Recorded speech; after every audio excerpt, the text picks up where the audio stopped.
What is up, guys? And here is your latest news roundup. Bit of breaking news coming from UEFA today, and that is that Real Madrid and Barcelona have both been told by UEFA that cash generated by the sale of future revenue streams, including broadcast deals and other media assets, will not be considered as legitimate profit in their FFP consideration.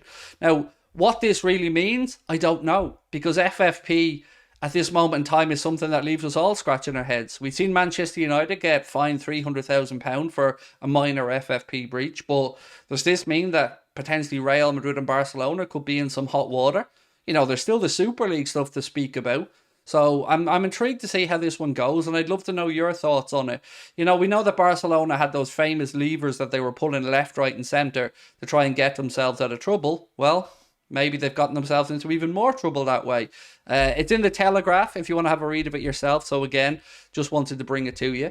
Of course, I want to know your thoughts on Liverpool's links to Florentino Luis of Benfica. Somebody in our chat very kindly said that if they remember correctly, he had a €60 million release clause, but they think it was up to about €120 million. Now, I don't know if that's the case or if it's wrong or not, but do let me know what you think about that. Has he got a buyout clause that's been increased? And do you think that he would be good enough? Moving back to Romeo Lavia, again, speaking with my very intelligent chat here, they've been able to say that they'd like to see Lavia brought in, but they'd like to see a bit more experience perhaps alongside. Sofian Amrabat's name's been mentioned. Of course, we spoke about Manu Kone a little bit in the most recent video, and I really like the idea of Manu Kone. I was really nonplussed at the start, if I'm being really honest. But the more I watched Kone, the more I looked on clips of him, the more I thought that he would be a good addition to Liverpool Football Club. And then, of course, he got that injury with the French under-21 side, which has ruled him out. But I wonder, are we going to revisit? Are we going to see something like Amrabat again? Again, another name that's been mentioned. And truth is, I was a little bit annoyed by Amrabat because we'd seen him at the World Cup at Morocco. We'd seen all the information saying that Liverpool had done a lot of groundwork. And we were hopeful. But then it comes that apparently he doesn't want to move to England for weather purposes and climate purposes. And again, I understand that. Absolutely. You're playing in Italy. You're from Morocco. Maybe you move to a warmer climate. It will be something that culturally and I guess meteorological weather-wise. Is that the one I'm looking for? Meteorological? Either way. Climate. There you go, Craig. Climate's the word you're looking for. Maybe that'll suit him a little bit better. So let us know how you feel on that one. I want to move on, though, to speak about the situation with our captain.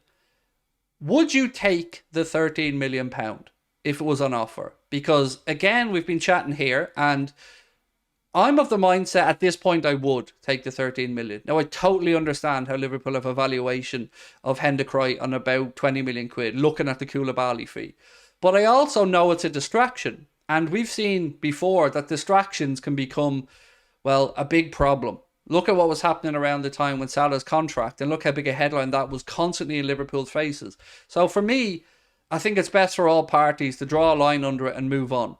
So if Liverpool are willing to compromise a bit on the fee, then maybe that deal gets done. Now, as we know, Fabinho has been given permission to go over and complete the necessary paperwork and whatever else needs to be done to complete his move over to Saudi Arabia. Liverpool getting a very handy 40 million quid there. But does that see a change in our transfer plans? You would think so, right? Because there's a lack of experience in that midfield now. Thiago's still here, even though he's been linked with moves away. Let's take it for a minute that he stays. So you've got him that could be an experienced 6, although not a natural 6, a different type of 6. Lavia in beside him by Cecic. I feel it's a bit light, which is how I keep coming back to the likes of an Amrabat or somebody else in there. And we haven't spoken about Caoimhín Kelleher today either, but Caoimhín Kelleher that situation isn't going to go away. Even if Liverpool get through this current transfer window with Caoimhín Kelleher at the club, this is going to come up again in January. This is going to come up again, of course, next season. So I think we need to have a definitive answer on this one. Liverpool apparently want £20 million for Caoimhín Kelleher. Wolves were the latest club to have been linked. Previously, I'd seen links to Spurs, Brentford, Brighton before they brought a keeper in. So I truly don't know, but I do understand that Caoimhín Kelleher would want to play football. But each day and each week that goes by brings us closer to the window ending, and again closer to a situation where Liverpool would be struggling to not just bring in a backup keeper, but then we put the midfield situation and the centre-back situation, which is very quiet at the minute. I keep reading articles saying that Torino are expecting offers for Perishers, but yet nothing has come in from Liverpool. Napoli have apparently had a bid rebuffed.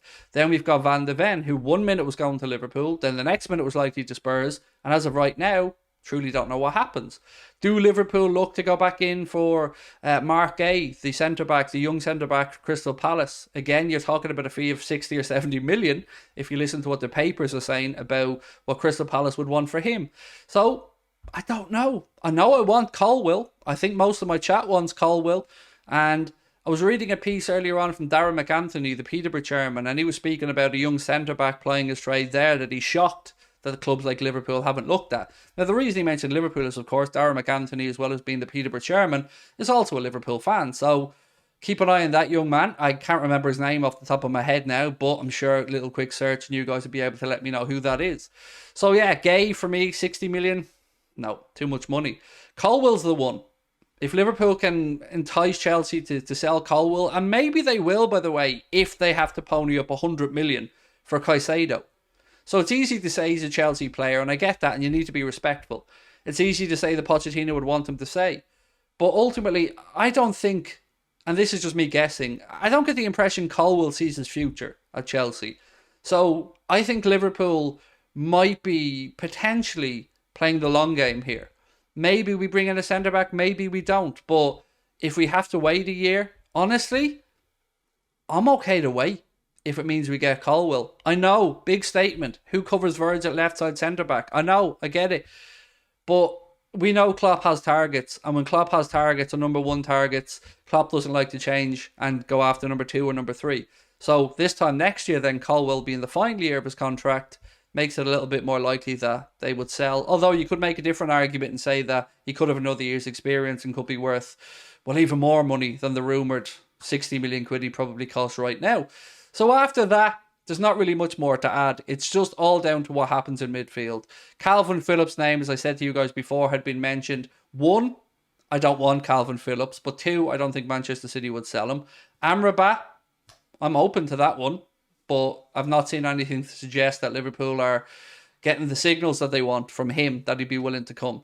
Then you're looking at the ones we spoke of. Florentino Luis, Sophie and Amrabat. And today, of course, we'd seen that Arsenal had signed Declan Rice for £105 million. That still baffles me. That 2 London clubs have gone out and spent £100 million on midfielders.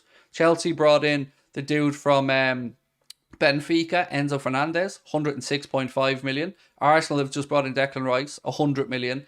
And Chelsea could be going back in for another £100 million quid midfielder in Caicedo. On top of this, it looks like Harry Kane is moving closer towards the exit door and a move to Bayern Munich. Bayern believe they have an agreement with the player. So with all of this encompassed, I want to know how you feel about Liverpool's business. What do you want us to do before the window closes? I'm really looking forward to reading your comments. Thank you for watching as always. Don't forget to hit the like button. Drop a subscription if you haven't done so already. And again, I will catch up with you guys soon. Much love.